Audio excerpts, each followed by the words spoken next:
பழனிசாமி போன மாசம் டெல்லிக்கு போய் ஏதோ குத்து விளக்கு ஏத்தணும்னு சொன்னீங்களே, என்ன ஆச்சு? அண்ணே குத்து விளக்கு ஏத்தவாங்கன்னு கூப்பிட்டாங்க. என்னால வர முடியாதியான்னு உடனே ஒரு குத்து விளக்க ஒரு ஆள்கிட்ட கொடுத்து அனுப்பி விட்டாங்க. நான் இங்க இருந்து கொளுத்தி அனுப்பி விட்டேன்.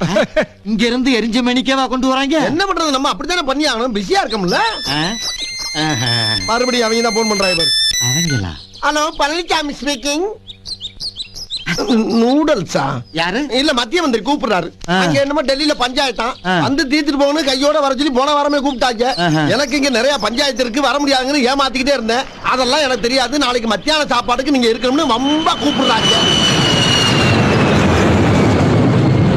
இந்த வந்துட்டாங்கல்ல. யாரு? பிளைட்ல ஆள் விட்டு தர்றாங்க. பிளைட்ல ஆள் விட்டு தர்றாங்களா? பழனிசாமி நாங்க வர்றோம்ப்பா. எவ்வளவு பிட்டுகளை தாப்பா அந்த காதுக தாங்க. வாங்க, எம்புட்டு போய் லேசா புழுங்கினாவே கண்டுபிடிச்சிடறாங்கல்ல. அது சரி, அவங்கள நம்ம வாயை பார்த்து பார்த்து வருஷ கணக்கா பழகி